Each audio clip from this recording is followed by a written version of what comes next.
अस्सलाम वालेकुम दोस्तों, मैं हूं हकीम ज़िया शाहिद। वेलकम करता हूं आपको अपने चैनल पर। उम्मीद करता हूं आप लोग खैरियत से होंगे। एक बार फिर एक नए नुस्खे के साथ और एक नई वीडियो के साथ आपकी खिदमत में हाजिर हूं।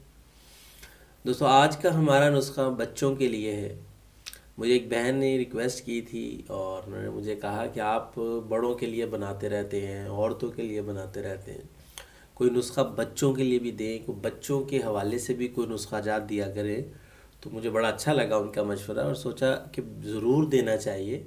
और अच्छे से जो भी मेरे पास जो नुस्खा जात मौजूद होंगे इंशाल्लाह वो मैं लाजमी आप लोगों के साथ शेयर करूँगा। तो आज का जो हमारा नुस्खा है वो बच्चों को जो दस्त लग जाते हैं, असहाल भी कहते हैं इन्हें, या मोशन लूज़ मोशन अगर बच्चों को जो लग जाते हैं, और अक्सर मतलब बच्चों में ये मर्ज़ हो जाता है। तो आज का हमारा नुस्खा है बच्चों के लिए। तो अब थोड़ा सा अगर तारुफ कर लें कि बच्चों का जो निज़ाम होता है वो बड़ों की निस्बत बहुत कमज़ोर होता है, और मामूली सा भी मतलब बेहतियाती हो जाए तो उनको ये मर्ज़ लाहक हो जाता है। ठीक है, और अगर उन्हें ये मर्ज़ हो जाए तो फौरी तौर पे इसका ट्रीटमेंट करना चाहिए, इलाज करना चाहिए। अगर ये ज़्यादा अरसा तक रह जाए तो इससे बहुत सारे मसाइल जो हैं देखने में आ जाते हैं, इसीलिए फौरी तौर पे इसमें तवज्जो देनी चाहिए। अब ये हो क्यों जाता है बच्चों के साथ?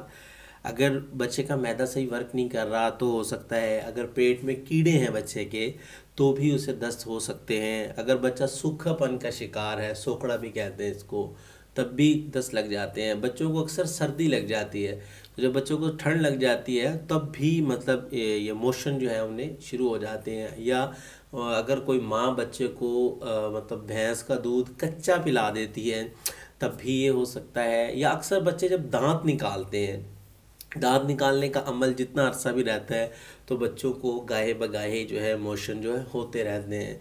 अब जब मोशन बच्चों को अगर ज़्यादा अरसा तक ये रह जाते हैं तो उनमें फिर मतलब अलामात क्या आ जाती हैं इसकी, कि जो पानी की तरह जो पतले दस्त लग जाते हैं उनको। तो उससे फिर क्या होता है कि बच्चों का एक तो रंग जो है वो बहुत पीला होना शुरू हो जाता है, दूसरे नंबर पे पानी की बहुत सारी कमी हो जाती है, बच्चा कमज़ोर हो जाता है, लागर हो जाता है। और जो मतलब दस्त जो होते हैं अक्सर जो जर्दी माइल हो जाते हैं, जिसको आप भूरा रंग भी कह लें, जर्दी माइल कह लें, तो ये बड़ा ख़तरनाक होता है। इससे थोड़ा सा बचना चाहिए कि फौरी तौर पे उसकी कोई ना कोई दवा कर लेनी चाहिए। या बच्चे के, अब जब बच्चे को लूज़ मोशन होते हैं तो फिर बच्चे के पेट में गैस भर जाती है।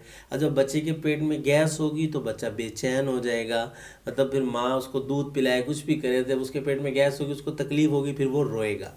तो आज का हमारा नुस्खा जो होगा वो इसी मकसद के लिए होगा। बड़ा सिंपल सा है, नॉर्मल सी दो तीन चीज़ें हैं जो आपने पंसारी से ले लेनी है, उससे बना लेना है और जो है उसको इस्तेमाल करना है। और आज का एक और बात यहाँ बता दूं कि बच्चों का तो नुस्खा ये है ही है, इस नुस्खा को बड़े लोग भी इस्तेमाल कर सकते हैं। मतलब अगर बड़ी उम्र के आदमी में या औरत में अगर उनको ये मसला आ गया, मोशन लग गए, तो वो भी इसको इस्तेमाल कर सकते हैं। वो मैं आगे चल के बताता हूँ कि इसका क्या तरीकाकार होगा। तो सबसे पहले हम चलेंगे अपने नुस्खा की तरफ कि आपको क्या क्या अज्जा चाहिए होंगे, किन किन अज्जा की कितनी कितनी मिकदार हमें चाहिए होगी। लेकिन उससे पहले कि नुस्खा की तरफ जाएं, अगर अभी तक आप लोगों ने चैनल को सब्सक्राइब नहीं किया, सब्सक्राइब कर लीजिए, बेल आइकन को प्रेस कर लीजिए ताकि मेरी हर नई आने वाली वीडियो आपको मिलती रहे। तो चलिए चलते हैं आज के अपने नुस्खा की तरफ। जी दोस्तों, तो आ चुके हैं हम अपने नुस्खा की तरफ। तो हमें सिर्फ तीन चीज़ों की ज़रूरत होगी, और वो तीन चीज़ें क्या हैं ये तो आप इसको अच्छे से जानते होंगे। सबसे पहले जो हमारे पास है वो है सौंफ, दूसरे नंबर पर हमारे पास है जंजबील, मीन के अदरक खुश्क या इसको सूंठ भी कहते हैं, और तीसरे नंबर पर हमें जो चीज़ चाहिए होगी वो है बेलगिरी। ये दो चीज़ें भी आपको मतलब पंसारी से अगर आप ले लेते हैं, क्योंकि अक्सर ये सौंफ भी घर में होते हैं और अक्सर लोग खुश्क अदरक का इस्तेमाल करते हैं घर में, मुख्तलिफ़ सालन वगैरह में डालते हैं। तो अगर ये भी आपके घर में मौजूद हो तो अच्छा है, अगर नहीं है तो आप ये भी पंसारी से ले सकते हैं। और ये बेलगिरी है, इसके बारे में मेरी वीडियो मौजूद है। वैसे इन तीनों चीज़ों के बारे में अलग अलग से वीडियो मौजूद है, मैं इंशाल्लाह उसका लिंक आपको दे दूँगा ऊपर, तो आप उससे ज़रूर वाच कीजिएगा अलग अलग से इसके फ़वाइद के बारे में। तो आपने करना क्या है, तीनों चीज़ें आपने हम वज़न ले लेनी है। मतलब अगर आपने 20 ग्राम या 30 ग्राम जितना भी आप लेना चाहते हैं आसानी से, अगर 30 ग्राम आप लोगों के पास सौंफ हैं तो 30 ग्राम ही आप लोगों ने अदरक का खुश्क अदरक लेना है, 30 ग्राम ही हमने बेलगिरी ले लेनी है। अब क्या करना है आपने, इसको बिल्कुल बारीक पाउडर कर लेना है। किसी भी चीज़ में कर लीजिए, हावन दस्ते में कर लें या ग्राइंड करना चाहते हैं अगर आप लोग इसे तो ग्राइंड कर लें। आपने इसका बिल्कुल बारीक छन्नी के साथ छान लेना है, इसको बिल्कुल बारीक इसका पाउडर तैयार कर लेना है। अब इसको कैसे इस्तेमाल करना है तो चलिए आपको बताते हैं कि कैसे इस्तेमाल करना है।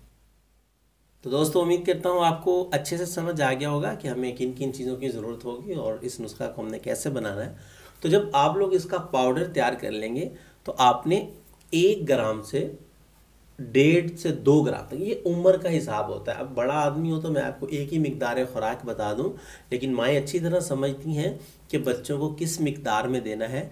तो 1 ग्राम से 2 ग्राम तक इसकी मिकदार खुराक है। अगर बच्चा बिल्कुल ही छोटी उम्र का तो आप 1 ग्राम से कम भी कर सकते हैं, लेकिन अगर 1 ग्राम आप दे भी देंगे तो कोई इसमें नुकसानदेह चीज़ नहीं है कि जो बच्चे को कोई नुकसान होगा। बिल्कुल नॉर्मल सी है, मतलब कोई इसमें नुकसानदेह चीज़ नहीं है, फ़ायदा ही फ़ायदा है। ठीक है।